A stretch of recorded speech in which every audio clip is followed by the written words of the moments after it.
SM Live। আসসালামু আলাইকুম ওয়া রাহমাতুল্লাহি ওয়া বারাকাতুহু। যারা বিক্ষিপ্তভাবে ঘোরাফেরা করছেন, ইতস্তত করছেন, মেহরবানি করে ওযু হয়ে পাক মজলিসে আসুন। খুব বেশিক্ষণ মজলিস চলবে না, খুব অল্প সময়ের ভিতরেই আখিরি মোনাজাত হবে ইনশাআল্লাহ। এই জন্য সকলের কাছে নিবেদন করছি, মেহরবানি করে মজলিসে আসুন। نحمده ونصلي على رسوله الكريم أما بعد فقد قال الله تعالى في كلام المجيد وفي الفرقان الحميد كل نفس ذائقة الموت وقال النبي صلى الله عليه وسلم خيركم من تعلم القرآن وعلمه أو كما قال عليه الصلاة والسلام وقال الله تعالى في شان حبيبه آمرا ومخبرا إن الله وملائكته يصلون على النبي يا أيها الذين آمنوا صلوا عليه وسلموا تسليما اللهم صل على سيدنا وعلى آل سيدنا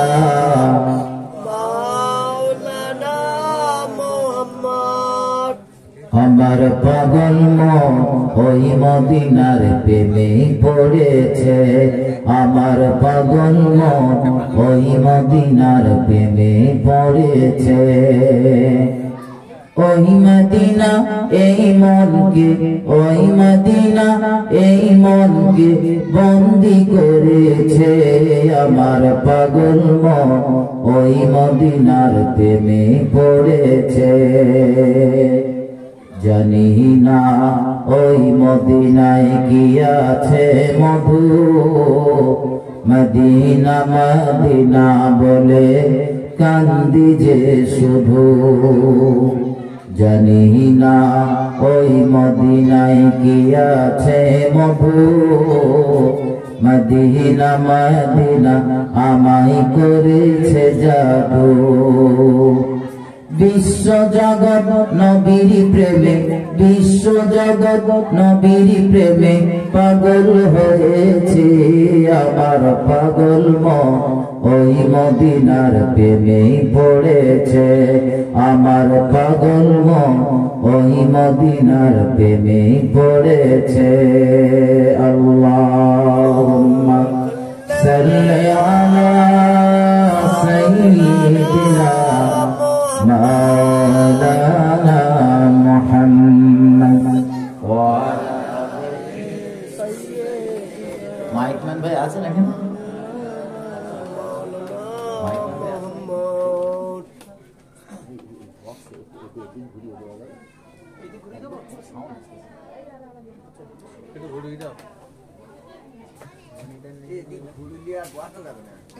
একটু রে বাবাজি, একটু নেই এদিকে একটু চেপে বসে, তাহলে আপনাদের আর কষ্ট হবে না। বক্সের সামনে বসতে হবে না, এদিকে চেপে আসেন একটু।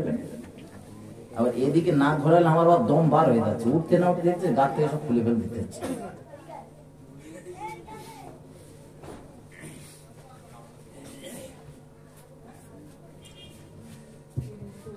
আলহামদুলিল্লাহ, মুআজ্জিজ মুকাররম উলামা হযরত, সম্মানীয় আজকের জলসার সুযোগ্য সভাপতি মহাশয়, সম্মুখে বসে থাকা দিন দরদি, ইসলাম দরদি, নেককার আল্লাহওয়ালা প্রাণের ভাই মুসলমান, নওজোয়ান তরুণ যুবকেরা, আমার সোনা লাডেরা ভাই জানে,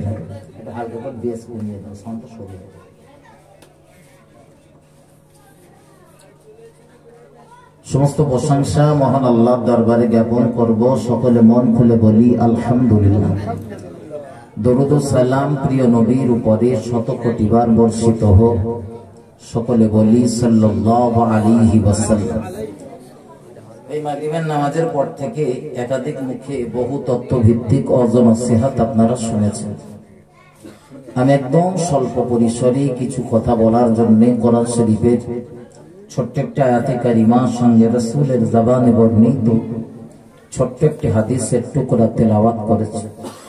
এর উপরেই দুটি কথা বলবার নিয়ত করছি, বাকি আল্লাহ পাকের মোবারক মর্জি। মহান আল্লাহ বলিয়ে নেন, আপনারা দোয়া করুন, সকলে বলুন আল্লাহুম্মা আমিন। ভাই আমি আবারও নিবেদন করছি, বহু মানুষ এদিক ওদিক ঘোরাফেরা করছেন, তো একদম শেষ ভালো যার সব ভালো, একটু মজলিসে আসুন, আখিরি মোনাজাতে একটু অংশ নেন। সকলের কাছে দাবি করছি মজলিসে আসার জন্য। কোরআন শরীফের ভিতরে মহান আল্লাহ স্পষ্ট ভাষায় বর্ণনা করেন, কুল্লু নাফসিন যায়িকাতুল মাউত। মহান আল্লাহ বলেন প্রত্যেক নফসকে মৃত্যুর স্বাদ চাখতে হবে। তার মানে পৃথিবীর বুকে আমাদের যাদেরই জন্ম হয়েছে প্রত্যেকেরই মৃত্যুবরণ করতে হবে, কেউ ছাড় পাবে না। পৃথিবীতে কত বড় বড় রাজা বাদশাহ এলো, তাদের রাজত্ব চলেছে দীর্ঘদিন, তাদের সামনে দাঁড়িয়ে কথা বলার মতো সাহসও থাকতো না কিছু মানুষের, কিন্তু সবশেষে তাদেরকেও বিদায় নিয়ে চলে যেতে হয়েছে। আমরাও আজকে যারা দুনিয়ার জমিনে অবস্থান করছি, আজ না হয় কাল কি 5 বছর 10 বছর 50 বছর পরে হলেও পৃথিবী থেকে আমাদেরও বিদায় নিতে হবে, আমরা কেউ ছাড় পাবো না। এই জন্য দুনিয়া থেকে যখন আমাদের চলে যেতেই হবে, পরকালের জন্য আমাদের কিছু ভাবতে হবে, পরকালের জন্য কিছু পাথেয় সঞ্চয় করতে হবে। পৃথিবীর এই জমিনটা হলো পরকালের জন্য শস্য ক্ষেত স্বরূপ। এই সাইড থেকে আসেন ভাই, পিছনে যারা রয়েছেন এই সামনের দিকে জায়গা রয়েছে, একটু চেপে চেপে আসেন। তো পৃথিবীর জমিনে যতদিন আল্লাহ আমাদের হায়াতে রাখবেন, দুনিয়ার কাজকাম তো আমাদের করতেই হবে। আল্লাহ পেটের ক্ষুধার জ্বালা দেশে মানে কিছু কাজকাম আমাদের করা লাগবে, চাষবাস ব্যবসা বাণিজ্য এগুলো করতে হবে। এগুলো বাদ দিয়ে ধর্ম, এর ভিতরেই ধর্ম লুকিয়ে রয়েছে। আপনি বলবেন হুজুর আলাদা করে জিকির করার সময় পাইনি, দরকার নেই তো আলাদা করে জিকির করার সময় যখন আপনি পান না, আপনার কাজের ভিতরেও যদি ইচ্ছা থাকে তার ভিতরেও আপনি জিকির করতে পারবেন। পারা যাবে না? যাবে না। আমি হাতে খেতে বসে নিড়াচ্ছি, তো জবানে যদি আমি কলেমা জিকির করি, আমার কাজের কি কোনো সমস্যা হবে? কোনো সমস্যা হবে না। তো পৃথিবীর এই জমিন থেকে আমাদের পরকালের জন্য কিছু পাথেয় সঞ্চয় করতে হবে। বুদ্ধিমান তারাই, চালাক তারাই দুনিয়ার জিন্দেগিতে তারা দুনিয়ার সব কাজ করেছে, কিন্তু তার পাশাপাশি পরকালের জন্য পাথেয় সঞ্চয় করেছে। আমাদের মাযহাবের যিনি ইমাম, ইমামে আযম নোমান বিন সাবিত রাহমাতুল্লাহ আলাইহি, মস্ত বড় একজন কাপড়ের ব্যবসায়ী, বিরাট ব্যবসা। আমাদের এই অনন্তপুর মার্কেটে ছোট একটা যে বস্ত্রালয় তা না, বিরাট বড় কাপড়ের ব্যবসায়ী।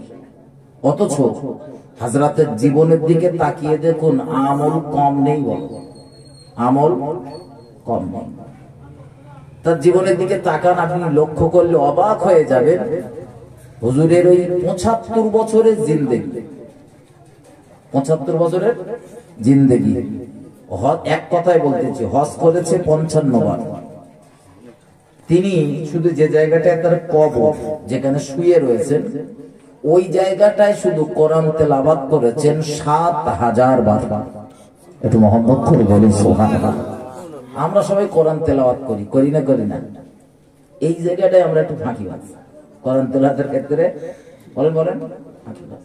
কোরআন যারা জানেন অবশ্যই কোরআন তেলাওয়াত করবেন, অল্প একটু হলেও তেলাওয়াত করবেন। সব দিনও যদি না হয়, প্রতিদিন হলে ভালো হয়, তাও যদি না হয় তো একটু মাঝে মধ্যে তেলাওয়াত করবেন। হযরত ইমাম আযম নোমান বিন সাবিত রাহমাতুল্লাহ আলাইহি কবর যে জায়গাটায়, সেই জায়গায় ৭,০০০ বার কোরআন খতম করেছে, তেলাওয়াত করেছে। উফ, আমি এসে বসতেছিলাম, তা আমার এক ভাই বলছিল যে হুজুর, আমরা এই ২-৩ দিন মতন হচ্ছে আমরা একটা মডেল মক্তব চালু করেছি। আলহামদুলিল্লাহ, বাচ্চারা লেখাপড়া শিখে।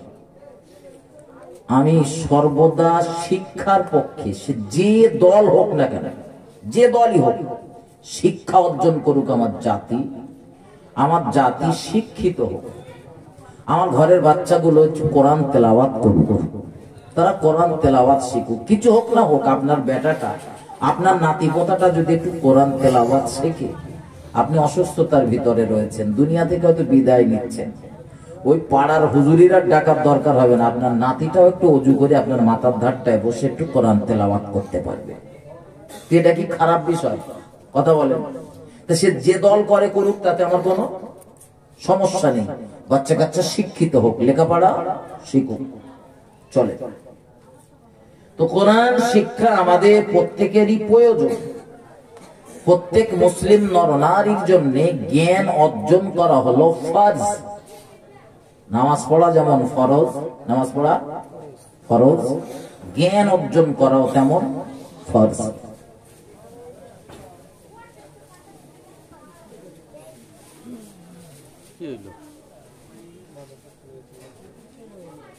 যা যা যা করছে, যা চলে যা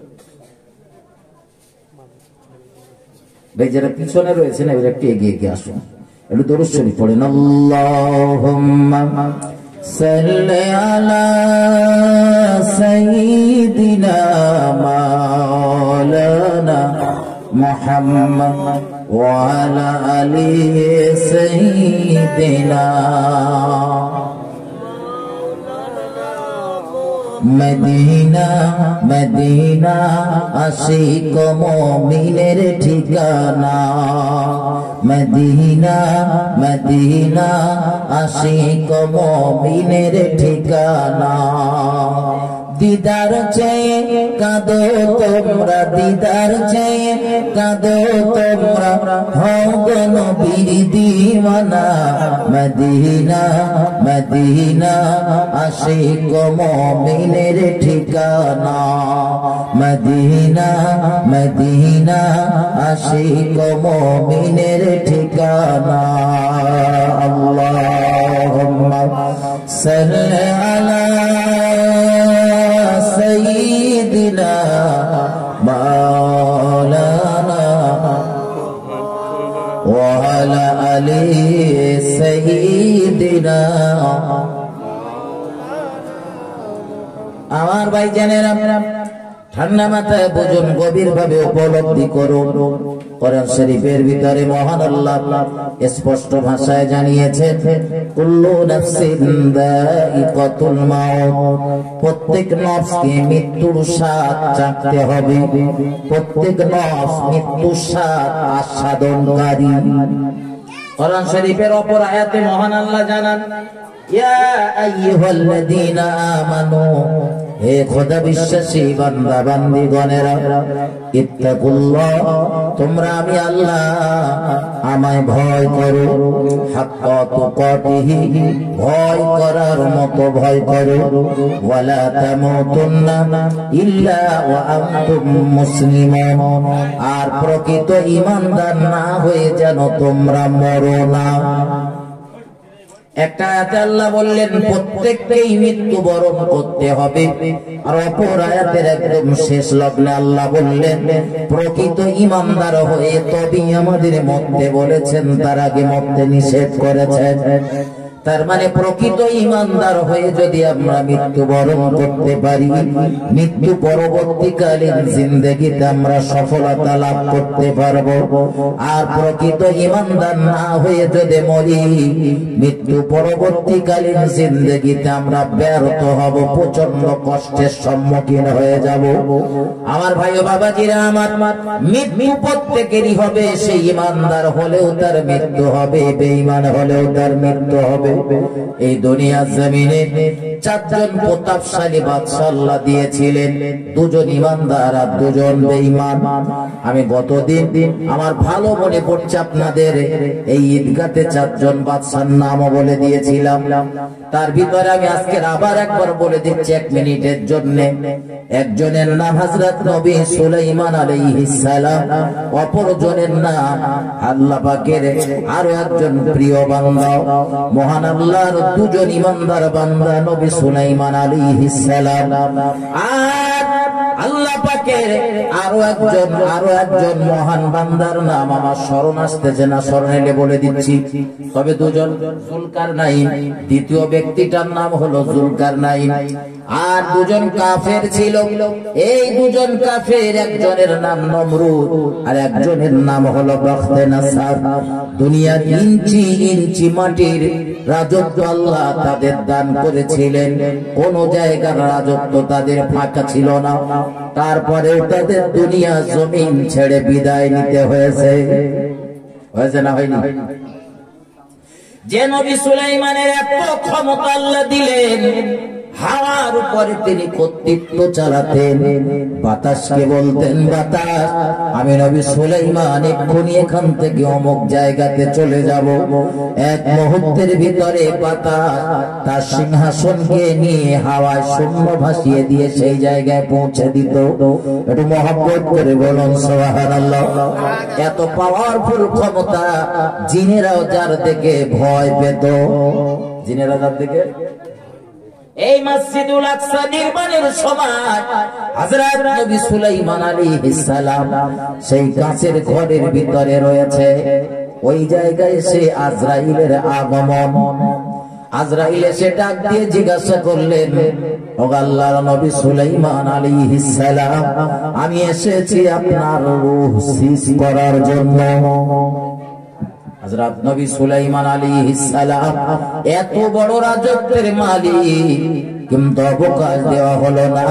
নবী সুলাইমান আলাইহিস সালাম শুধু একবার বললেন, আল্লাহ এই বাইতুল মুকাদ্দাস মসজিদুল আকসা নির্মাণ করতে আমি আমার আয়ত্তাধীনে যত জিন রয়েছে তাদের আদেশ করেছি, কিন্তু আমি যদি মারা যাই, ইন্তেকাল করি, ও জিনেরা তো আরো কাজ করবে না। মহান আল্লাহর কুদরত বোঝা বড় দায়। হযরত নবী সুলাইমান আলাইহিস সালাম ইন্তেকাল করলেন, কিন্তু যে লাঠিটার উপরে হাত দিয়ে দাঁড়িয়েছিলেন, ওই লাঠিটার উপরে তখনও পর্যন্ত ভর দিয়ে দাঁড়িয়ে রয়েছে। একটু মহব্বত করে বলুন সুবহানাল্লাহ। কোন বর্ণনাকারী বলেছেন নবী সুলাইমান ওই মৃত অবস্থাতে লাঠির উপরে ভর দিয়ে 22 বছরের মতো দাঁড়িয়েছিল। কতদিন আমরা মল্লি রাত্রি বলেছি, সকালবেলা এত বরফ টরফ যাচ্ছে, তাও রোকা যাচ্ছে না। বলতে দেখো বেশি দেরি করো না, ও দুটো আত্মীয় না আসে না আসুক, পার করো, আবার পার করো। ও বন্ধু, আমি আপনাদের যেটা বোঝাতে চাইছি, নবী সুলাইমানের মতো এত পাওয়ারফুল বাদশা আল্লাহ যাকে রাজত্ব দিলেন, দুনিয়ার সমস্ত জায়গা তাকেও ছাড় দেয়নি মৃত্যু, কাউকেও ছাড় দেবে না। দুনিয়ার সর্বশ্রেষ্ঠ মহামানব মুহাম্মাদুর রাসূলুল্লাহ কেউ ছাড় দেওয়া হয়নি। আমাদের নবীকে না। ও বন্ধু, রাসূলের ইন্তেকালের 4 দিন আগে, খুব মাথায় করে নেবেন, খুব ভালোভাবে মাথায় নেবেন, আল্লাহর নবীর ইন্তেকালের 4 দিন আগে হযরত জিবরাইল আমিনের আগমন। জিবরাইল আমার নবীর দরবারে বারবার আসতেন। ওই যে বাবে জিবরাইল বলে একটা দরওয়াজা রয়েছে, যারা মক্কা মদিনায় হজ করতে গিয়েছেন তারা ভালো জানে।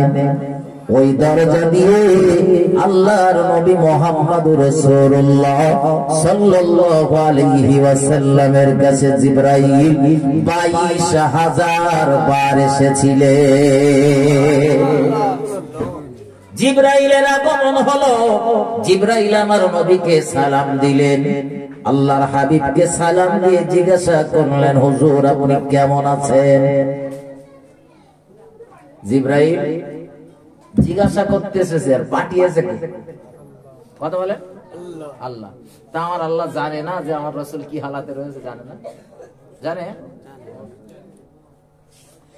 জিবরাইলের আগমন হলো, জিবরাইল এসে আমার নবীকে জিজ্ঞাসা করলেন, ইয়া রাসূলুল্লাহ, ইয়া হাবিবাল্লাহ, হুজুর আপনি কেমন আছেন? আপনার শারীরিক কন্ডিশন কেমন, অবস্থা কেমন?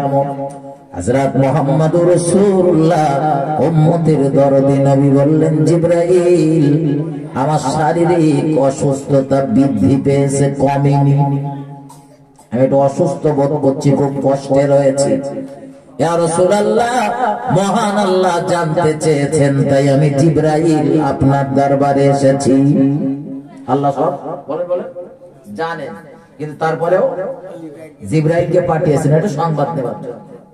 এমনি আমরা সব জানি, সবাই জানি, অনেকেই অনেক কিছু জানি। গ্রামের একজন লোক অসুস্থ, ও হাওয়ায় বা কে একজন বলেছে, সংবাদ পেয়েছে, তারপরেও তার বাড়ির একটা কাউকে পেলে জিজ্ঞাসা করি, তোর আব্বা এখন কেমন আছে? জানি অসুস্থ, তারপরেও। জিবরাইল আমিন আলাইহিস সালাম ফেরত গেলেন। দ্বিতীয় দিন আবার রাসূলের দরবারে আগমন করলেন।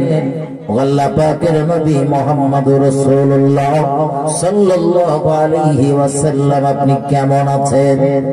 আমার নবী জবাব দিলেন, জিবরাইল খুব ভালো না, শরীর আমার খুব ভালো না, অবস্থা যেন সংকটজনক জায়গায় যাচ্ছে। জিবরাইল মহান আল্লাহকে জানিয়ে দাও, মহান আল্লাহকে বলে দাও মুহাম্মদুর রাসূলুল্লাহ অসুস্থতার ভিতরে রয়েছেন। আবার জিবরাইল ফেরত গেল। 3 নম্বর দিন জিবরাইলের আবার আগমন হলো। আবার আমার নবীর কাছে জানতে চাইলেন, রাসূল জবাব দিলেন, জিবরাইল ফেরত গেলেন। 4র্থ দিনে দেখা গেল আজ আর শুধু জিবরাইল একা এলো না, জিবরাইলের সঙ্গে মালাকুল মউত আজরাইল আলাইহিস সালামের আগমন।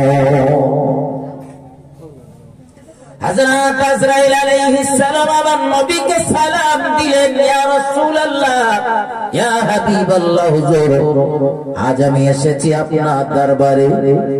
নবী তার বিবি আয়েশাকে ডাক দিয়ে বললেন, আয়েশা, ঘরের ভিতরে ফারিস্তাদের ঢোকার আগে জবাব দিলেন, আয়েশা আল্লাহর ফারিস্তাদের আগমন হচ্ছে, তুমি এখান থেকে সরে যাও, এখান থেকে সরে যাও, ভিতরে যাও।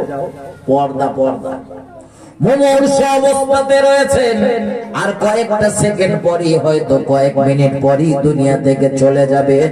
এমন সময় আমার নবীর কি তীক্ষ্ণ ব্রেন, হযরত রাসূলের বিবি রয়েছেন, তাই সঙ্গে সঙ্গে বললেন, বিবি আয়েশা, জিবরাইল আর আজরাইলের আগমন হচ্ছে, তুমি এখান থেকে সরে যাও, পর্দায় চলে যাও, বাইরে থেকো না।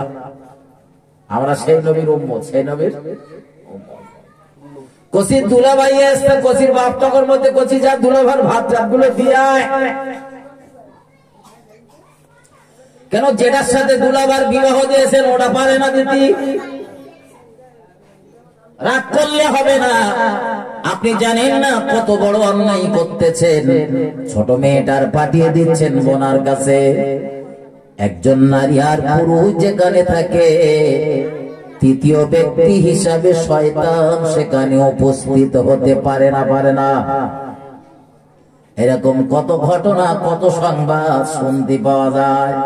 বিয়ে হয়েছে একটা মেয়ের সাথে, কিছুদিন ঘুরতে না ঘুরতে বলে ওটা আমার আর চলবে না, ছোটটার সাথে আছে না নেই হুজুর। আমার বন্ধু রাগ করলে হবে না, এগিয়ে চলুন। হযরত মুহাম্মদুর রাসূলুল্লাহ দরবারে আজরাইলের আগমন। ইয়া রাসূলুল্লাহ, মহান আল্লাহর আদেশে আমি আপনার দরবারে এসেছি। মহান আল্লাহ জানার অনুমতি দিয়েছে আপনার রূহ খুব সম্মানের সঙ্গে যত্ন করে মহান আল্লাহ শাহী দরবারে নিয়ে যেতে বলেছে। তবে ইয়া রাসূলুল্লাহ, ইয়া হাবিবাল্লাহ হুজুর, আপনি যদি অনুমতি দেন আপনার রূহ সিজ করা হবে, আর অনুমতি যদি না দেন, যতদিন আপনার থাকতে চায় মন এই দুনিয়াতে, ততদিন দুনিয়ার জমিনে থাকতে পারে। এটা নবীর জন্য, এটা বলেন বলেন আমাদের কাছে এসে বলবে। আমরা যদি বলি যে ভাই নামাজ তো পড়তুম না, তা দাঁড়ান একটু দাঁড়ান, অনন্তপুরীর মসজিদে যাই 2 রাকাত পড়ে আসবে নামাজ, আজরাইল দাঁড়িয়ে থাকবে 1 ঘন্টা নাকি বলেন? আল্লাহর নবী মুহাম্মদুর রাসূলুল্লাহ সাল্লাল্লাহু আলাইহি ওয়াসাল্লাম আজরাইলকে বললেন, আজরাইল, ও আজরাইল, মহান আল্লাহর যখন আদেশ হয়েছে তুমি আমায় নিয়ে যাবে, কোনো সমস্যা নেই, আমিও দুনিয়া জমিনে থাকতে চাই না। আল্লাহর আদেশের আমি আল্লাহর আদেশ প্রত্যাখ্যান করব না। তবে মহান আল্লাহ প্রিয় রাসূলের দরবারে দাঁড়িয়ে আজরাইল বলছিলেন, হুজুর, মহান আল্লাহ আদেশ আমার করেছেন, তবে এটাও বলে দিয়েছেন আমার নবী যদি অনুমতি দেয় তবে রূহ সিজ হবে, অন্যথায় হবে না। অন্যথায় নবীদের ক্ষেত্র তো ওই সেই নবী মুসা আলাইহিস সালামের নাম শুনেছেন। আজরাইল এসেছে তার দরবারে, তার ঘরের ভিতরে, আর আজরাইলকে দেখতে পেয়ে হযরত নবী মুসা আলাইহিস সালাম সপাটে মেরেছে একটা চড়। কাকে মেরেছে? বাপ বেটার লড়াই হচ্ছে নাকি বলেন? ভাই ভাই লড়াই। আজরাইলের আমরা সব চিনি নাকি বলেন? চিনি, দেখেছি কোনদিন? দেখবো একদিন, দেখবো সময় হলে সবাই দেখতে পাবো। ওই আজরাইলের মুখে মেরেছে সপাটে চড়। আজরাইল বিনা অনুমতিতে রুমের ভিতরে ঢুকেছে, তার কারণে ঝেঁকেছে। এ মাঠটা পাওনা হয়েছে অনুমতি বিহীন লোকার কারণে, সালাম কালাম ছাড়া ঢুকেছে, এজন্য সপাটে বাড়ি খেয়েছে। ও বন্ধুরে আমার, ভুল আমাকে নেবেন না, ভুল আমাকে বুঝবেন না। আজরাইলকে নবী মুসা জিজ্ঞাসা করছিলেন, আজরাইল, কি জন্য তুমি আমার কাছে এসেছো? বলে, হুজুর, আমি এসেছি আপনার রূহ সিজ করব বলে। হযরত নবী মুসা আলাইহিস সালাম বলতেছিলেন, আজরাইল, আমি তো এখন যেতে চাই না। আমি এখন, আমার নবী কি বলেছেন? আল্লাহর আদেশ, আল্লাহ পাক পাঠিয়েছেন, আমি কেন ফেরত দেব? শুধু পার্থক্য দেখেন, হেডমাস্টার আর সহকারী শিক্ষক, সব মাস্টার, সব মাস্টার, কিন্তু কারুর বেতন একটু বেশি হয় আর কারুর বেতন কম হয়, কারুর দায়িত্ব বেশি, কারুর দায়িত্ব কম। আমার বন্ধু সব মাস্টার, কিন্তু সবাই হেডমাস্টার হতে পারে না। বন্ধুরা আমার, সকলেই নবী, কিন্তু মুহাম্মদুর রাসূলুল্লাহ হলেন तमाम দুনিয়া সর্বশ্রেষ্ঠ নবী। একটু মহব্বত করে বলেন সুবহানাল্লাহ। ও বাবাজি ভাইজানেরা, নবী মুসা আলাইহিস সালাম, ঠিক আছে আমার ভাই ও বাবাজিরা আমার, আল্লাহর নবী মুসা আলাইহিস সালাম আজরাইলকে জিজ্ঞাসা করলেন, আজরাইল, কি জন্য এসেছো? বলে, এসেছে আপনার রূহ সিজ করব বলে। নবী মুসা আলাইহিস সালাম এক বাক্যে বললেন, আজরাইল, আমি এখন তো যেতে চাই না, আমি যাব না। মহা পাপড়ে পড়েছে আজরাইল, এমনি তো মেরেছে একটা সেটা চড়, তার উপর আবার বায়না ধরেছে যাব না। আচ্ছা, আমরা যদি বলি যাব না, ছেড়ে দেবে? হ্যাঁ, ছেড়ে দেবে। বুঝতে পারছে, যাবো না, পরে শুনবা না, আগে তার আমার কাজটা করে, আগে আমার কাজ। হযরত নবী মুসা আলাইহিস সালাম বললেন যাব না। আর আজরাইল মহান আল্লাহ শাহী দরবারে ফরিয়াদ করলেন, আল্লাহ এখন আমি করব কি? আপনি তো পাঠিয়েছেন, আবার বলেছেন নবীর অনুমতি নিয়ে তারপরে করবে। নবীর অনুমতি নেওয়া লাগবে। হযরত নবী মুসা আলাইহিস সালামের কথা শুনে মহান আল্লাহ ডাক দিয়ে বললেন, আজরাইল আমার নবী মুসাকে বলো ওই যে সামনে একটা গরু রয়েছে, ওই গরুর উপরে হাতটা এইভাবে মারতে বলো। হাতের তলায় যতগুলো গরুর পশম স্পর্শ করবে প্রত্যেকটা পশমের বিনিময়ে আমি আল্লাহ 1 বছর করে হায়াত বাড়িয়ে দেব। কিন্তু নবী মুসা যেরকম রাগ, ওই রকম চালাক, ওই রকম বুদ্ধিমান। রাগ যাদের হয় দেখবেন খেয়াল করে, রাগী হলেও তারা বুদ্ধিমান হয়। নবী মুসা আলাইহিস সালাম ওই রকম চালাক বলি তো দুনিয়ার কোন নবী মহান আল্লাহর সঙ্গে সরাসরি কথা বলতে পারিনি। এই একজন নবী দুনিয়ার জমিন থেকে সরাসরি কথা বলতেন। সব নবী কথা বলেছেন, মাঝখানে মাধ্যম, এইভাবে সরাসরি কোন নবী কথা বলতে পারে। নবী মুসা কথা বলতেছেন, কথা বলতে বলতে একদিন ওই গাছটারে জাপটে ধরে নবী মুসা সেই রকম কাঁদতেছে। কোন গাছটা? হ্যাঁ, এই গাছ থেকে, যে গাছ দিয়ে মহান আল্লাহর কথাবার্তা নবী মুসা শুনতে পায়, ওই গাছটা ধরে জড়িয়ে ধরে সেই রকম কাঁদতেছে। আল্লাহ ডাক দিয়ে বলেন, মুসা এত কান্নাকাটি করার কারণ কি? বলে, আল্লাহ আপনি বুঝি এই গাছটার ভিতরে থাকেন, তাই এখান থেকে রোজ আপনার আওয়াজ আমি শুনতে পাই। নবী মুসা বলে জানে না কোথায় থাকে না থাকে। হ্যাঁ জানে, এটা একটা বাহানা, এটা বাহানা। আল্লাহ নবী মুসা সেই রকম কাঁদতেছেন, আল্লাহ এত কাছে থাকেন, গাছের ভিতরে রয়েছেন, একটুখানি বাইরে এলি তো আমি দেখে নেই। বাইরে এলি দেখা হয়ে যায়। এই গাছের ভেতরে রয়েছেন আর আপনার নবী মুসারে আপনি দেখা দেবেন না, সেই রকম কান্না কাঁদতেছেন। আমার আল্লাহ ডাক দিয়ে বলল, মুসা সম্ভব না, তুমি আমারে দেখতে পাবে না। কিন্তু নবী মুসা আলাইহিস সালাম সেই রকম বায়না ধরেছে, আল্লাহ একটুখানি যদি দেখা দেন আমার জানটা তো ঠান্ডা হয়ে যায়, একটুখানি দেখা দেন। মহান আল্লাহ নবী মুসারে সান্ত্বনা দেওয়ার জন্য বললেন, মুসা হবে দেখা, তবে সরাসরি না, কয়েক হাজার পর্দার ভিতর থেকে একটু নূরের তাজাল্লি তোমার দেখাতে পারি, বলো রাজি কিনা? নবী মুসা জবাব দিলেন, হ্যাঁ আল্লাহ আমি তাতেই রাজি। ও বাবাজি ভাইজানেরা মা, আল্লাহ পাকের নবী জানাবে মুহাম্মদুর রাসূলুল্লাহ সাল্লাল্লাহু আলাইহি ওয়াসাল্লাম, তিনি তো গিয়েছিলেন সরাসরি মহান আল্লাহর আরশে আজিমে। আর নবী মুসা দুনিয়ার জমিনে বায়না করে মহান আল্লাহকে দেখবেন বলে বায়না করেছে। আমার আল্লাহ ৭০,০০০ পর্দার ভিতর থেকে তার নূরের একটু ছটা নবী মুসা আলাইহিস সালামকে দেখিয়েছিলেন। একটু মহব্বত করে বলুন সুবহানাল্লাহ। আমার আলোচনা এখানে নয় বন্ধু, ফিরে চলুন। হযরত নবী মুসা আলাইহিস সালাম এত চালাক, আজরাইলকে জিজ্ঞাসা করলেন, ভাই আজরাইল মহান আল্লাহকে জিজ্ঞাসা করেন, ওই গরুর পিঠে আমি হাত দিলাম, পশম আমার একটা একটা করে হাতের তলায় ঠেকলো, যতগুলো ঠেকলো 1 বছর করে হায়াত আমার বাড়বে, তারপরে কি হবে?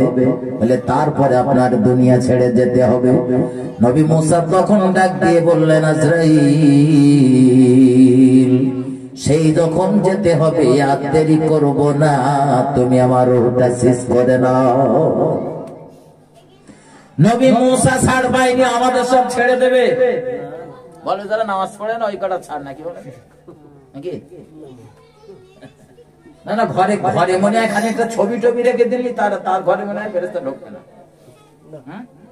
সেদিন এটা বলছিল, মানে ওই রহমতের ফারিস্তার কথা বলতেছি ভাই, ঘরে বেশি জীবজন্তু ছবি টবি রাখবা না, দুটো একটা জায়গায় গিয়ে বসতে দেয়, সে বসার পরিবেশ থাকে না। তা বলেছি তো ভাই, বলতেছে হুজুর কেন? তাই আমি বললাম তো রহমতের ফেরেশতার ভেতর ঢুকবে না। তো পাশ থেকে একজন ইয়ার কি করি বলতেছে, বুঝতেই পারলাম তার বলার ধরন দেখে, তো যদি ফেরেশতা যদি না ঢোকে তাহলে তো এখানে আজরাইল আসতে পারবে না। আজরাইল, আচ্ছা ভাই আজরাইল কি রহমতের ফেরেশতা? আসবে না রহমতের ফেরেশতা, আজরাইলের সময় আটকাতে পারবে? হ্যাঁ, ইদ্রিস নবীর মতো নবীরে আল্লাহ ছাড় দেয়নি, আজরাইল তারও রসিস করেছে, করেছে না করে? দুনিয়ায় না তো যেটা। আমার ভাই বাবাজিরা আমার গিয়েছিলেন আল্লাহর নবী মুহাম্মদুর রাসূলুল্লাহ সাল্লাল্লাহু আলাইহি ওয়াসাল্লাম বললেন, আজরাইল মহান আল্লাহর যখন আদেশ হয়েছে তুমি আমার রসিস করতে পারো, কোনো বাধা নেই। আজরাইল আমার নবীর বুকের উপরে হাত দিয়েছে, রসিস শুরু হয়েছে। এত কষ্ট আমার নবী পাচ্ছেন, রাসূল আমার ডাক দিয়ে বললেন, আজরাইল কষ্ট কি একটু কমানো যায় না? কষ্ট, আচ্ছা আমার নবীর যদি এত কষ্ট হয়, আমাদের বেলা কোনো কষ্ট হবে না? বলে বুঝতেই পারবো না। আল্লাহর নবী প্রচন্ড কষ্টের ভিতরে বললেন, আজরাইল একটু কি কষ্ট কমানো যায় না?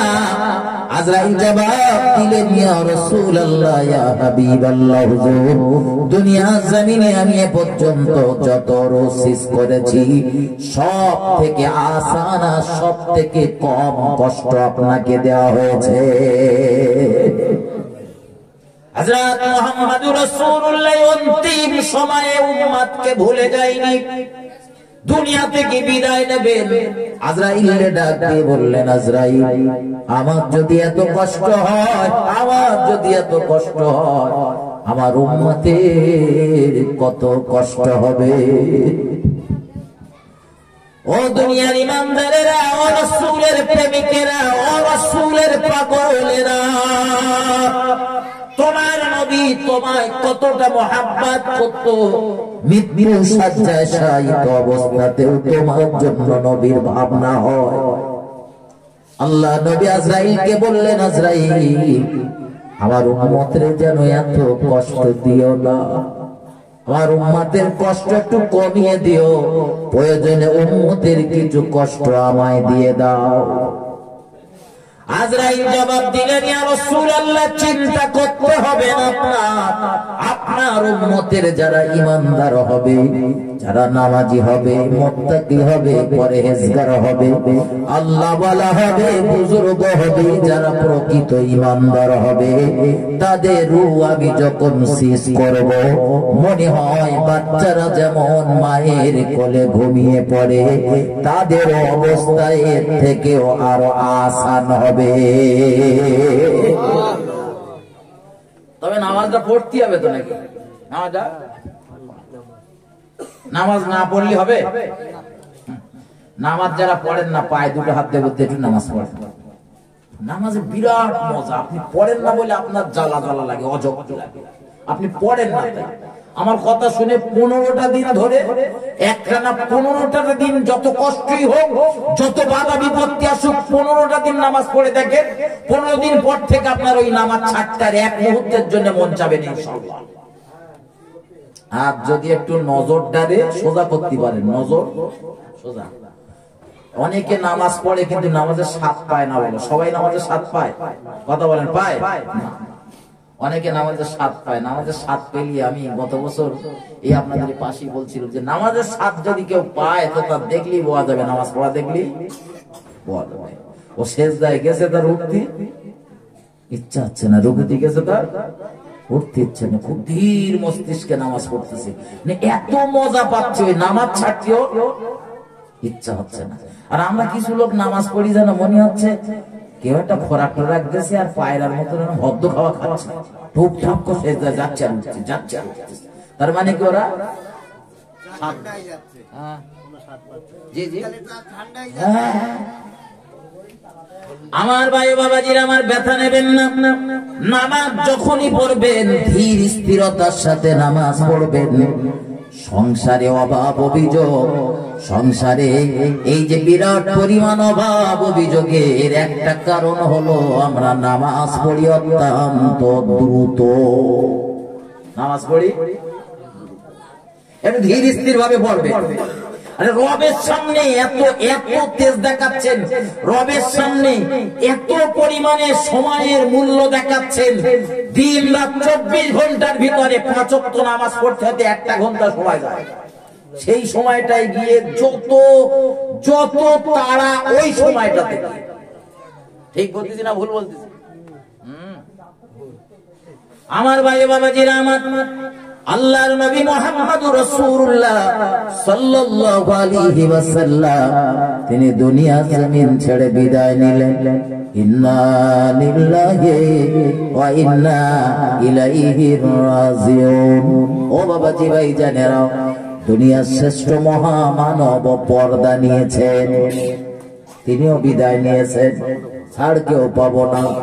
তবে বন্ধু আমার, দুনিয়া থেকে যখন বিদায় নিতে হবে, এই দুনিয়া জমিনে আমাদের কাজ হলো মৃত্যু পরবর্তীকালীন জিন্দেগির জন্য কিছু পাতেহ সঞ্চয় করা লাগবে। ওই পাথেয়গুলো সঞ্চয় করে যদি আমরা মরতে পারি, নবী জানিয়েছেন কবর হলো পরকালের প্রথম ঘাঁটি, কবর হলো পরকালের প্রথম চেকপোস্ট, কবর হলো পরকালের জন্য প্রথম স্টেশন। এই কবরের স্টেশন দিয়েই আমাদের পরকালের জিন্দেগিতে ঢুকতে হবে। সুতরাং মৃত্যুর আগে আগে মৃত্যু পরবর্তীকালীন জিন্দেগির জন্য আমাদের চিন্তা করার দরকার। সময় নামাজ পড়তে হবে, রমজানের রোজা রাখতে হবে, অন্য সময় জিকির করার সময় পান না। যে কাজ কাম করছেন তার ভিতরেও জিকির করে, উঠতে জিকির করে, বসতে জিকির করে, শুয়ে পড়েছেন তাও জিকির করে, আল্লাহর নাম নেন, জিকির করেন, কলেমা পড়েন, দরুদ পড়েন। যখন যেটা মনে আসে তখন সেটা পড়তে থাকুন, গান না, কখনো কলেমা, কখনো দরুদ শরীফ। কিছু জানেন না? সুবহানাল্লাহ সুবহানাল্লাহ, আলহামদুলিল্লাহ আলহামদুলিল্লাহ আলহামদুলিল্লাহ। বারবার বারবার আল্লাহকে ডাকুন। আল্লাহকে আপনি যত ডাকবেন, আমার আল্লাহ, আপনি আমার আল্লাহকে যত স্মরণ করবেন, আমার আল্লাহ তত আপনাকে স্মরণ করবে। আমাদের ডাকার যেরকম সিঁড়ি, আল্লাহরও স্মরণ করা সেরকম একদম সোজা চাপতে।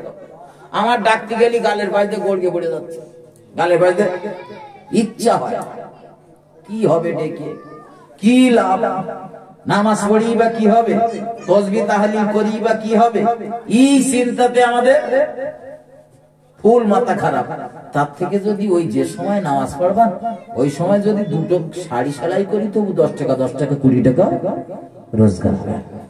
আপনি সেলাই করেন শাড়ি, কিন্তু শাড়িটা সেলাইয়ের সূচনাতে যদি বিসমিল্লাহির রহমানির রহিম বলে শুরু করে, তো কাজটা যতক্ষণ চলবে ততটা সময় তো বলেন বলেন ইবাদত, ততটা সময় ইবাদত। একদম ক্ষুদ্র ক্ষুদ্র বিষয় একটু যদি বুঝে চলি, তো আমাদের গোটা জীবনটাই ইবাদত করার বিরাট সুযোগ রয়েছে। আপনি শুয়ে পড়েছেন রাত্রের বেলা, কিচ্ছু করলেন না, শুয়ে পড়েছেন, যখনই শোবেন না একটু চেষ্টা করবেন ওযু হালাতে শোয়া। রাতের বেলা যখন শোবেন এটি ইস্তেঞ্জা করেছেন তো একটু ওযু করে নিলেন, ওযু করে গিয়ে শুয়ে পড়ে। এই পরিষ্কার পরিচ্ছন্নতা ঈমানের অঙ্গ। আর যত পবিত্র অবস্থাতে থাকবেন আল্লাহ দেখবেন তত রুজির বরকত দেবে। এটা খেয়াল করে দেখবেন, যত পবিত্র হালাতে থাকবেন তত আল্লাহ রুজির বরকত দেবে। রাসূলের এক সাহাবা রাসূলের দরবারে হাজির, হুজুর আপনি একটু আমার জন্য দোয়া করতেন, আল্লাহ যেন আমার রুজির বরকত দেয়। আমার সংসারে বিরাট অভাব, বাচ্চাদের মুখে কিছু তুলে দিতে পারছি না, খাদ্য খোরাক, ওদের সামনে যেতে আমার লজ্জা লাগে। রাসূল বললেন, ও সাহাবা, সর্বদা পবিত্র হালাতে থাকো। আচ্ছা, নবী সাহাবারা পবিত্র অবস্থায় থাকে না? থাকে না? কথা বলেন, থাকে না? আরে ঈমানদার পবিত্র হালাতে তো সব জায়গায় সব সময় থাকে। এরপরে সাহাবা করলেন কি, বাড়ি গেলেন তো ওই দিন থেকে দেখা গেল সর্বদা ওযু অবস্থায় থাকার চেষ্টা করলেন। রাতের বেলা শুয়ে পড়েছে, অজু করে শুয়েছেন, গভীর রাতে ইস্তেঞ্জা পেয়েছে, উঠেছেন, ইস্তেঞ্জা সেরে আবার একটু অজু করে শুয়ে পড়েছেন। রাতে যে কাজই করেন, দিনে যে কাজই করেন, অজু অবস্থাতে করেন। বেশ কিছুদিন এইভাবে চলতে চলতে রাসূলের দরবারে ওই সাহাবাটা হাজির। নবী একবার জিজ্ঞাসা করলেন, ও সাহাবা, খবর কি বলো? রাসূলের সাহাবা জবাব দিলেন, হুজুর, আপনার কথা অক্ষরে অক্ষরে মান্যতা দিয়ে আল্লাহ আমার সংসারে রহমত দ্বারা বেষ্টন করে নিয়েছে। এটা মহব্বত করে বলেন সুবহানাল্লাহ। আমার দেশের কিছু মানুষ রয়েছে তো পেশা ফিরেও পানি না, আছে না? কি বরকত হবে? বরকত মানে বলো এইটা না যে আজকে 300 টাকা রোজগার করেছি, কালকে ওই চাষারি আবার ধান কাটতে গেলে আমার চাষা 600 টাকা দেবে, এটার নাম বরকত। আজ 300 হয়েছে, কাল হয়তো 300 হবে, কিন্তু আজকে 300 টাকায় আপনি যে কাজ সমাধা করতে পেরেছেন, যে বাজার করেছেন, হয়তো দেখা যাবে পরের দিন ওই 300 টাকায় তার থেকে আর একটু বেশি বাজার বা সওদা করতে পেরেছেন। বরকত মালের যে মালটা গতদিন কিনেছেন হয়তো 10 টাকা দাম, পরের দিন বাজারে গিয়ে দেখতেছেন ওই মালটা আপনি 8 টাকায় পেয়েছেন, তো 2 টাকা তো লাভ। আমার ভাই বাবাজিরা, আমারে গিয়ে চলুন, আজ যদি মনে করেন রুজির বিরাট বরকতের দরকার, তবে আমি আপনাকে কটা কথা একটু শিখিয়ে দিচ্ছি, মাথায় নেন, জীবনে এটা কাজে লাগান, দেখবেন আল্লাহ আপনার সংসারে রুজির অভাব দেবে না। নাম্বার 1, 5 ওয়াক্ত নামাজ পড়া লাগবে, ওইটা ছাড়লে হবে না। নামাজ 5 ওয়াক্ত পড়েন, সময় মতো আদায় করেন। নামাজ যখনই পড়বেন ধীর স্থিরতার সাথে আদায় করবেন। ফজরের নামাজের পর আর মাগরিবের নামাজের পর এই দুটো সময় একটু জিকির আজকার বেশি করবেন। ফজরের নামাজের পর আর মাগরিবের পর আঙুল গুনে গুনে আল্লাহর প্রশংসা করবেন, সুবহানাল্লাহি ওয়া বিহামদিহি, সুবহানাল্লাহিল আযীম, আস্তাগফিরুল্লাহ। কমপক্ষে 100 বার পড়বেন। ফজরের পরে 100 বার পড়বেন, মাগরিবের পরে 100 বার পড়বেন। এভাবে জারি রাখেন, আল্লাহর প্রতি পূর্ণ তাওয়াক্কুল, ভরসা রাখেন। খুব তাড়াতাড়ি আপনি বুঝতে পারবেন, নিজেই অনুভব করবেন যে আমার সংসারে বরকত হচ্ছে। ফজরের নামাজের পরে ওই পাটির থেকে উঠবেন না, কথা বলবেন না, ওই পাটিতে বসে 100 বার পড়ুন। মাগরিবের নামাজের পরে কারোর সাথে কথা না বলে 100 বার এই দোয়াটা পাঠ করুন। দোয়াটা আর একবার বলে দিচ্ছি, সুবহানাল্লাহি ওয়া বিহামদিহি, সুবহানাল্লাহিল আযীম, আস্তাগফিরুল্লাহ। যখনই বাড়িতে ঢুকবেন সালাম দিয়ে ঢুকবেন, সালাম ছাড়া যেন কখনোই বাড়িতে ঢুকবেন না। বাড়িতে কেউ থাক বা না থাক সালাম দিয়ে ঢুকবেন। অবন্ধ আপনার মনে প্রশ্ন জাগতে পারে, বাড়িতে কেউ নেই, গোটা বাড়িটা আমার তালা মারা গেটে, এমন বাড়িতে ঢুকবো হুজুর, বাড়ি কেউ নেই, তো আমি সালাম দেব কার? নবী বললেন, আল্লাহর কোন বান্দা যখন তার বাড়িতে থাকে না, তার ওই বাড়ির পাহারাদার হিসাবে মহান আল্লাহ রহমতের ফারিস্তারা নিযুক্ত হয়ে যায়। তুমি মানুষ দেখতে পেলে না, রহমতের ফারিস্তারা রয়েছে, সালাম দেওয়ার ডিউটি তুমি সালামের জবাব দাও। আর তোমার সালামের জবাব যখন আল্লাহর ফারিস্তারা দেবে, নসিব তো তোমার এমনি বুলন্দ হবে। হবে না? হবে না? আমার ভাই ও বাবাজিরা আমার, এজন্য বাড়ি যখনই ঢুকবেন সালাম দেবেন। অনেকে বলে হুজুর বিবিরেও সালাম দিতে হবে। হ্যাঁ, দিতে হবে। আর বিবিরে সালাম দিয়ে দেখেন, আল্লাহ আপনার সংসারের ভিতরে বিরাট মিল মহব্বত পয়দা করে দেবে। স্বামী স্ত্রীর ভিতরে মিল মহব্বত থাকা ভালো না খারাপ? যদি চান আমাদের স্বামী স্ত্রীর ভিতরে মিল মহব্বত হোক, আর একটা তাবিজ দিয়ে যাচ্ছি, বিবিরে দেখা পেলে সালাম দেবেন। বাড়ি এসেছেন সালাম দেন, গোসল করতে গেছেন বাড়ি এসেছেন আর একবার সালাম দেন। বারবার সালাম দিলে বিবি মনে ঝাঁটালে তাড়া দেবে নাকি? ওর যদি বোঝার ক্ষমতা থাকে যে আমার স্বামী আমার জন্য রহমতের দোয়া করছে, বিবিও যখন বলবে ওয়ালাইকুম আসসালাম, আপনার উপরে আল্লাহর রহমত শান্তি বর্ষিত হোক। এই যে স্বামী আর স্ত্রীর সুন্দর দোয়া আমার আল্লাহর দরবারে মঞ্জুর হয়ে যাবে, কবুল হয়ে যাবে। আল্লাহ তোমার সংসারে স্বামী আর স্ত্রীর ভিতরে মিল মহব্বত পয়দা করে দেবে। একটু মহব্বত করে বলেন সুবহানাল্লাহ। বাড়িতে ঢুকেছেন হেই হুই করে না ডেকে একটু সালামের প্রচলন করেন। বন্ধু, একজন ইমানদার অপর ইমানদারের সঙ্গে দেখা হলে সালাম নিতে হয়, চাই আপনি তাকে চেনেন বা না চেনেন। আপনি তাকে চেনেন বা না চেনেন। আপনি হাসিবুরকে চেনেন না, সালাম দেবেন। হাসিবুর আপনাকে সালাম দেবে, যদিও সালামের প্রচলনের পদ্ধতি রয়েছে। ছোটরা বড়দের দেবে, ছোটরা বড়দের দেবে। তার মানে আপনি বড় আর আপনার স্ত্রী আপনার থেকে বয়সে 2 বছরের কম হলেও বলেন বলেন ছোট। নিয়ম এখানে বিবিদের দিতে হবে সালাম, বিবিদের দিতে হবে সালাম স্বামীকে, তাই তো নাকি বয়স অনুযায়ী। এখন আপনার বিবির বয়স যদি আবার আপনার থেকে বেশি হয় তাহলে নিয়ম হবে তখন কি সালাম আপনার। তবে যদি বিবি সালাম দিতে ভুলে যায়, সালাম আপনি দিলে কি পাপ হবে? আমার বন্ধু, সালাম দেওয়া সুন্নাহ আর সালামের উত্তর দেওয়া ওয়াজিব। আল্লাহর নবী বললেন সালাম দেওয়া সুন্নাহ আর সালামের উত্তর দেওয়া ওয়াজিব। সালাম দেওয়া সমাধা হওয়ার পরে দুজন ইমানদার যখন হাতে হাত দিয়ে মুসাফা করে, নবী বললেন উভয়ের জীবনের সগীরা গুনাহগুলো আল্লাহ ঝরঝর করে ঝরিয়ে দেয়। আর আমরা সেই সালামের প্রচলন ত্যাগ করে শুধু কাবির এটা দেখলি হয়, সালাম টালাম সব মাথায় উঠেছে, সব লাটে তুলে দে। এগোচ্ছি, ভালো আছিস তো, তোর আব্বা সব ঠিকঠাক আছে তো, ব্যবসা বাণিজ্য, আগে সালামটা দেন, তারপরে জিজ্ঞাসা করেন আসসালামু আসসালামু ক্বাবলাল কালাম। আগে সালাম পরে কথা। এটা আগে আমরা কথা বলে ফেলি আর পরে হুজুর তো আসসালামু আলাইকুম। শুধু সালাম হুজুরের জন্য না, সালাম সবার জন্য। সালাম বলেন বলেন সবার জন্য। সালাম হুজুর দেখলে একটু ঘন ঘন লাগে, হুজুর দেখলে তোমার বাড়ি যে হুজুর গুলো রয়েছে ওই হুজুর গুলোর আগে লাগবে সালাম। আমার ভাই বাবাজিরা, আমার ব্যথা নেবেন না, আলোচনা আমি দীর্ঘায়িত করব না। আমি আপনার কাছে নিবেদন করছি, দুনিয়ার জমিনে যতদিন অবস্থান করছেন বন্ধু আমার, কাজের ভিতরে কাজের ফাঁকে যখনই সময় পাবে ইবাদত বন্দেগীর সঙ্গে জুড়ে থাকে।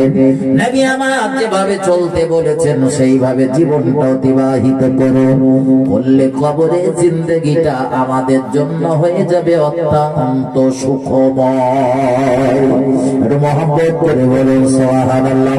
একদম গোড়ায় আমি আপনাদের শোনাচ্ছিলাম, মহান আল্লাহ জানিয়েছেন আমাদের প্রত্যেককেই মৃত্যু স্বাদ আস্বাদন করতে হবে। পরের আয়াতে আল্লাহ জানিয়েছেন প্রকৃত ইমানদার হয়ে তবেই মরতে বলেছেন। বন্ধুরে আমার, আমি বলছিলাম প্রকৃত ইমানদার হয়ে যদি মরি আমাদের লাভ, আর প্রকৃত ইমানদার না হয়ে যদি মরি আমাদের ক্ষতি। একদম শেষ পয়েন্ট, শেষ কটা কথা মাথায় না। কেন বলেছি প্রকৃত ইমানদার হয়ে মরলে লাভ আর প্রকৃত ইমানদার না হয়ে মরলে ক্ষতি, সেটাই বুঝে নেন। আল্লাহ পাকের নবী জনাবে মুহাম্মদুর রাসূলুল্লাহ সাল্লাল্লাহু আলাইহি ওয়াসাল্লাম, আমার আল্লাহ তাকে ছাড় দেয়নি, তার রূহ শেষ হয়েছে। হয়েছে না হয়নি? হয়েছিল। ও বন্ধু, নবী तमाम সাহাবারা কেউ ছাড় পায়নি। ওমরের মতো এত রাগী, এত দাপুটি সাহাবা, যে সাহাবা রাস্তা দিয়ে গেলে 40 দিন ধরে ইবলিস ওই পথে যেত না, সেই ওমরও দুনিয়া থেকে বিদায় নিয়েছে। ও বন্ধুরে আমার, আল্লাহর নবী মুহাম্মদুর রাসূলুল্লাহ সাল্লাল্লাহু আলাইহি ওয়াসাল্লাম জানিয়েছেন, নবী আমার একদিন একটা জানাজাতে অংশ নিয়েছেন। মানুষ মারা গেলে জানাজায় যেতে হয়, যেতে হয় না? আমরা যাই আলহামদুলিল্লাহ, নামাজ না পড়লে ওইটা, নামাজ না পড়লে ওইটা যায়, জানাজা যায়। তবে জানা যায় জানা আলহামদুলিল্লাহ ভালো, ওটা ভালো কাজ, আমি যেতে নিষেধ করবো না। জানা যদি না যাওয়ার সময় থাকে বাড়ির কেউ যদি যায় বাধা দেবেন না, যা ভালো ভালো, কিন্তু ওটার সাথে সাথে একটু ফরজ নামাজটাও পড়া ধরে, ওইটা আগে, ফরজ নামাজটা আগে। আমি ফজরের নামাজ পড়লাম না, জোহরের নামাজ পড়লাম না, আসর গেল, মাগরিব গেল, এশা গেল, সারাদিন 5 ওয়াক্ত নামাজের 1 ওয়াক্ত নামাজও পড়লাম না, শুধু আমি অপেক্ষায় রয়েছি কখন জানাজা হবে, তাই ওই জায়গায় যাবো। জানাজা হবে একদল লোক রয়েছে দেখবেন এই ফাঁকি মারা স্বভাবের, আর একদল লোক আছে আমার সমাজে, আছে না নেই কথা বলে, সন্ধ্যা থেকে আপনারা বসে রয়েছেন হুজুরদের ওয়াজ শুনতেছেন, আর একদল রয়েছেন ঠিক যখন দেখবেন সালাম কেমন হবে ঠিক সেই সময় তাবারুক নিতে আসবে, আছে না? হ্যাঁ আছে না? এখন আজকে যারা রয়েছে এদিক ওদিক তাবারুক খাওয়ার জন্য, এদের আমি আজকে ছাড় দিচ্ছি, এরা আসুক, সমস্যা নিয়ে বাড়ি আলাদা তাবারুক করে তাবারুক খাবে কেন, আজকে দিনের জন্য খেয়ে যাক, সমস্যা নেই, কিন্তু পরের দিন থেকে যেন ব্রেনে এ চিন্তা থাকে যে আলোচনা ওখানে বসে শুনবো, আর ওই মজলিসের মেহমান যারা তাদের জন্য তাবারুক। ঠিক বলছি না ভুল বলছি? হ্যাঁ, আবার যদি তাবারুক না দেয় তা বলো পরে বারে যাস তোদের টাকা দোয়া। আমার ভাই বাবাজির আমার ব্যথা নেবেন না, আল্লাহর নবী মুহাম্মদুর রাসূলুল্লাহ সাল্লাল্লাহু আলাইহি ওয়াসাল্লাম একটা জানাজাতে গিয়েছেন। আমার নবী জানাজার সংবাদ পেলে নবী জানাজাতে যেতে, মুনাফিক সরদার, এত বড় একজন মুনাফিক, তার জানাজাতেও নবী হাজির। সংবাদ পেয়েছে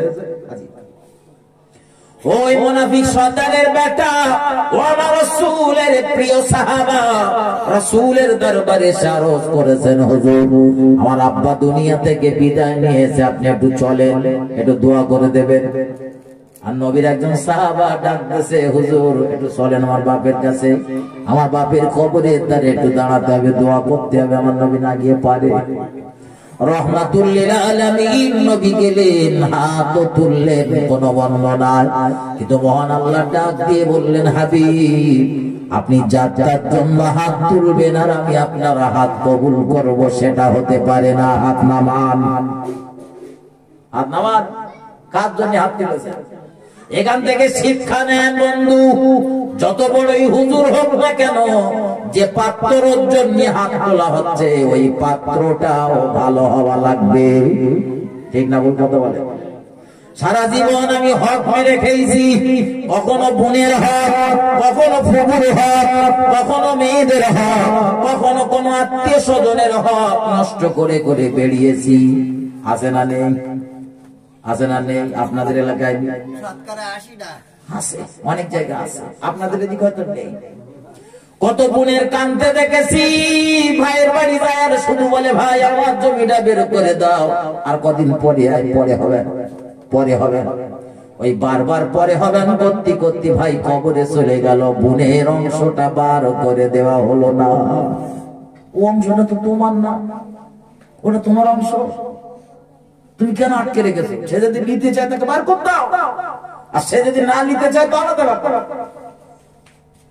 কেউ যদি দাবি করে আপনার পাওনা গন্ডা আপনার বাপের সম্পত্তিতে যেমন হক রয়েছে, আপনার আর একটা ভাই যদি আটকে রেখে দেয় 2 কাঠা বেশি করে, আপনি কি খুব সহজে ছেড়ে দেবেন বলে মনে হয় নাকি? ধরে করছি লাঠি বের কর, ওটা খুব ভালো বুঝতে পারে। গুণের যে অংশটা আপনি আটকে রেখেছেন, ওখানে আপনার কি একবারও ব্রেনে এটা স্মরণ হয় না যে ওটা আমার বোনের পাওনা? ও যদি বার করে নিতে চায় তো অবশ্যই নেবে, ওটা তো আপনার অংশ না।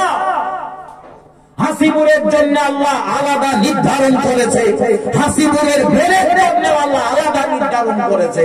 তা আমার বাপের সম্পত্তির যেটা আমার বোন পাবে সেটা বোনের, যেটা হাসিবুর পাবে সেটা হাসিবুরের। একদম সোজা সাপটা কথা।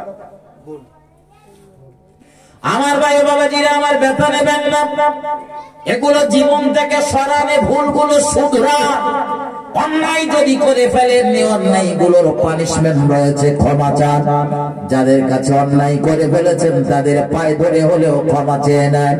সারা জীবন আপনি অন্যায় করেছেন, সারা জীবন আপনি পাপ করেছেন, কখনো নামাজ পড়তে পারেননি, আল্লাহ দরবারে ক্রন্দন করেছেন, নামাজের সিজদাতে গিয়ে আল্লাহ ও আল্লাহ নামাজ পড়তে পারিনি, আল্লাহ আপনি আমারে ক্ষমা করে দেন। আমার আল্লাহ আপনার ক্ষমা করে দিতে পারেন। রমজানে রোজা রাখেননি, চোখের পানি ছেড়ে গভীর রজনীতে কেঁদেছেন রবের দরবারে। ও আল্লাহ দুনিয়ার সব মানুষ যখন আরামের বিছানায় ঘুমায়, আমি তখন তোমার দরবারে দুটো হাত তুলেছি, আল্লাহ আপনি আমার ক্ষমা করে দেন। আমার আল্লাহ ইচ্ছা করলে আপনার ক্ষমা করে দিতে পারে, কিন্তু হাসিবুর যদি বোনের হক নষ্ট করে, ফুবুর হক নষ্ট করে, আর রাতের বেলা চিল্লে চিল্লে যদি শুধু কাঁদে, আল্লাহ ক্ষমা করে দাও, ক্ষমা করে দাও, ক্ষমা হবে বলে মনে হয়। সজাগ হন আমার ভাই ও বাবাজিরা, আমার এগিয়ে চলুন। আল্লাহর নবী মুহাম্মদুর রাসূলুল্লাহ সাল্লাল্লাহু আলাইহি ওয়াসাল্লাম মুনাফিক সরদারের জানাজাতে অংশ নিয়েছেন, কিন্তু মহান আল্লাহর আদেশ, আমার নবী আপনি যাত্রার জন্য হাত তুলবেন না, হাত নামান। এজন্য পাত্র ভালো হওয়া লাগবে। আমি সুদখোর, আমি ঘুষখোর, আমি পরের হক মেরে খেয়েছি, আল ঠেলেছি, দোল ঠেলেছি, দুনিয়ার সব পাপ কাজ করেছি, কিন্তু দুনিয়ার সব থেকে বড় হুজুরের যদি আমার দিয়ে দোয়া করানো হয়, পাত্র যদি ভালো না হয় তো কোনো লাভ। বলেন বলেন আমাদের হাতের আর কি দাম? নবী হাত তুলেছেন, নয় হাত ফেরত। মহান আল্লাহ হুঙ্কার দিলেন, নবী হাত নামান। বদরের ময়দানে যে হাত রাসূল তুলেছিলেন, আল্লাহ আসমান থেকে সঙ্গে সঙ্গে ফারিস্তা নামিয়ে দিয়েছিলেন, আমার ফারিস্তারা জলদি করে যাও, নবী কাঁদে, আমার নবীর চোখের পানি মুছে দাও, আজ বদরের ময়দানে মুসলমানদের জয়ের পতাকা তুলে দাও। সেদিন হাত গ্রহণ হলো, কিন্তু মুনাফিক সরদারের জন্য হাত নেই, নবী তুলেছেন, নবী বলা হলো হাত নামাও। এজন্য বন্ধু, যাত্রার জন্য দোয়া করতেছি আমরা ঠিকই, কিন্তু পাত্র যদি ভালো না হয় দোয়া কোনো কাজে। যিনি পাত্র ভালো করেন, আল্লাহ নবী মুহাম্মদুর রাসূলুল্লাহ সাল্লাল্লাহু আলাইহি ওয়াসাল্লাম তিনি একটা জানাজাতে গিয়েছেন। জানাজাতে গিয়ে শুনলেন যে কবর খোঁড়ার কাজ তখনো পর্যন্ত রেডি হয়নি, একটু অপেক্ষা করলেন। বিশ্ব নবী মুহাম্মদুর রাসূলুল্লাহ অপেক্ষা করতে করতে সাহাবাদেরকে বললেন, রাসূলের হাতে একটা লম্বা লাঠি ছিল, ওই লাঠি দিয়ে দাগ টানতেছিলেন, আর সাহাবাদেরকে বলতেছিলেন, ও সাহাবারা তোমরা কবরের আযাব থেকে পানা চাও, কবরের আযাব থেকে মুক্তি চাও মুহাম্মদের দরবারে। এই কথাটা 3 বার বললেন। এরপর রাসূল বললেন, ও সাহাবারা আমরা যখন কোন মানুষকে দাফন করি, জানাজাতে যায়, ওটায় গেলে 1 কিরাত পরিমাণ সওয়াব, ওই জানাজার পরে আবার যখন দাফনে যায় আর 1 কিরাত পরিমাণ সওয়াব। এটা মহব্বত করে বলুন সুবহানাল্লাহ। নবী বললেন, আমরা যখন কোন মানুষের দাফনের কাজ সমাধা করি, ওই দাফনের কাজ সমাধা করে আমরা যখন ফেরত আসি, আমাদের পায়ের শব্দ তখনও পর্যন্ত কবরবাসী শুনতে পায়। তার মানে তখনও কবরস্থানের ভিতরে খুব অল্প দূরত্ব। আল্লাহর হাবিব বললেন, এমন সময় কবরের ভিতরে 2 জন ফারিস্তার আগমন হয়ে যায়। বিশ্ব নবী বললেন, ওই ফারিস্তা দুটোর কাজ হলো কবরের মুর্দাকে তুলে বসানো আর ওর ভিতরে রূহ ফুঁকে দেওয়া। আগে নেওয়া ছিল আজরাইল, তো রূহ শেষ করে নিয়েছিল, আর এই 2 জন ফারিস্তা রূহ ফুঁকে দেওয়ার পরে ওকে বসিয়ে দেবে। আমরা রেখে আসি শুইয়ে, রাসূল বললেন ফারিস্তা দয় খাড়া করে দেবে, বসিয়ে দেবে। এরপরে তাদের 3টে প্রশ্ন জিজ্ঞাসা করা হবে। তামাম দুনিয়া হেন কোন মুসলমান নেই এই প্রশ্নগুলো জানে না, কম বেশি সবার জানা। কেউ আরবিতে জানে, কেউ আরবিতে না জানলেও বাংলায় জানে।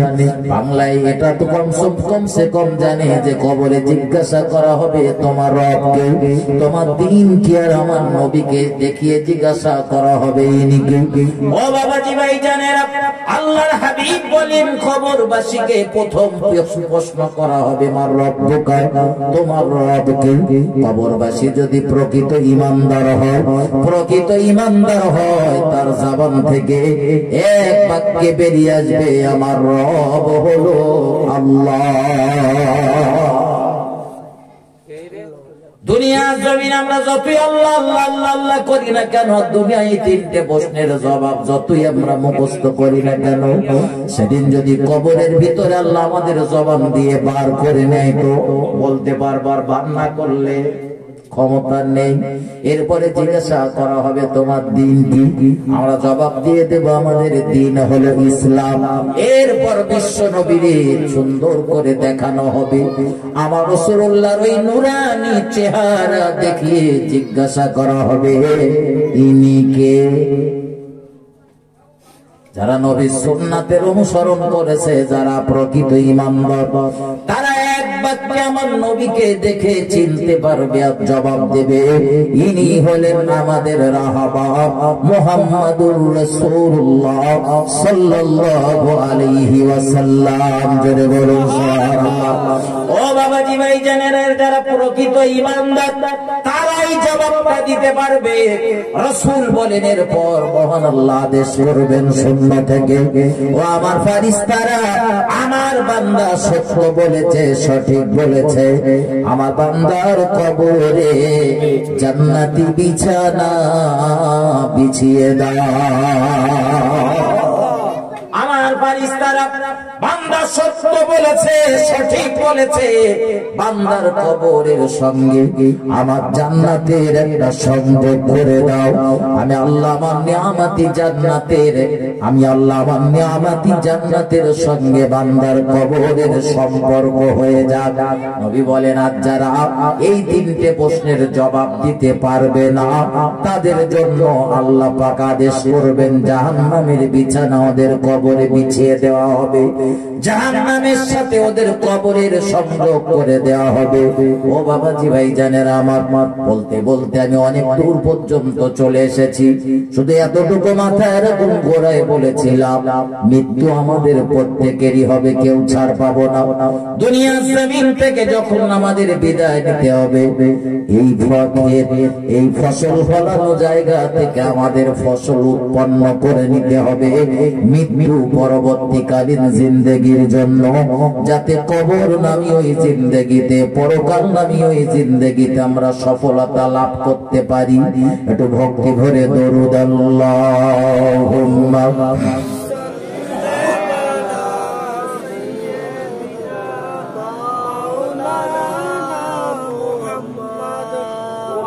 ওয়া আলা আলি সাইয়্যিদিনা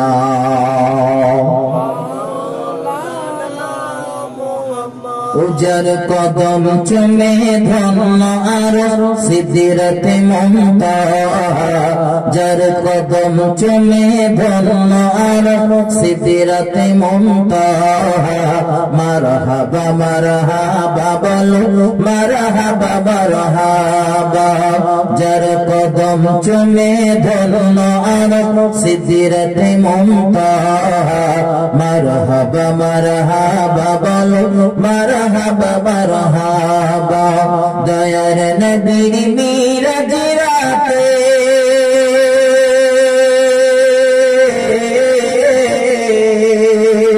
জিবরিল এলো বুরাক সাথে, আগে আগে জিবরিল আর পিছে কামলিওয়ালা, নানা পিছে পিছে জিবরিল আর আগে কমলিওয়ালা, মারহাবা মারহাবা বলো মারহাবা মারহাবা। আল্লাহুম্মা সাল্লি আলা সাইয়্যিদিনা মাওলানা মুহাম্মদ ওয়া আলা আলি সাইয়্যিদিনা। আমার ভাইজান আলোচনা রাখছি, কর্তৃপক্ষের নিবেদন যে ভাই হুজুর 11টার ভিতরে সব কাজ সমাধা করতে হবে, কোন সালাম কিয়াম দোয়া দরুদ অনেকটা সময় যাবে, আলোচনা এখানে রাখছি। শুধু এতটুকু দাবি, যা আমি বলেছি এবং আপনারা শুনেছেন, মহান আল্লাহ আমাদের উভয়কে বলা এবং শোনার থেকে বেশি বেশি আমল করার তৌফিক দেন। বলুন আল্লাহুম্মা আমিন। একটু বলেন আল্লাহুম্মা আমিন। আসুন শেষ সময় প্রিয় রাসূলের শাহী দরবারে আমরা সকলে অন্তর নিংড়ানো একটু সালাতু ওয়াস সালাম পাঠ করি। ইয়া নবী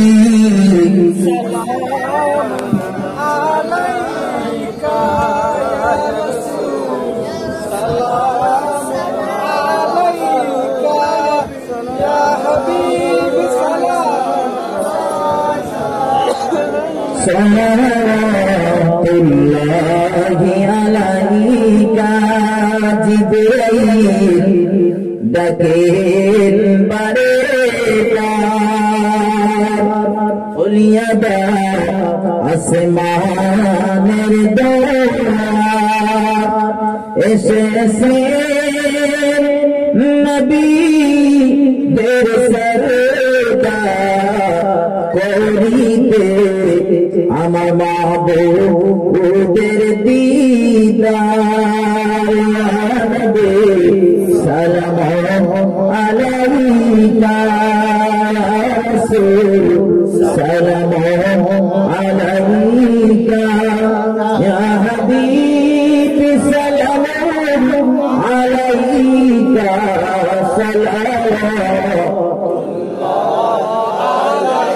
মক্কারি মরু ময়দানে আমার আল্লাহ পাঠাইলেন আপনাকে আব্দুল্লাহ জিরিনা কুঠিরে আমিনা মায়ে উদারে নবী সালাম আলাইকা রাসূল ইয়া হাবিব সালাম আলাইকা সালাম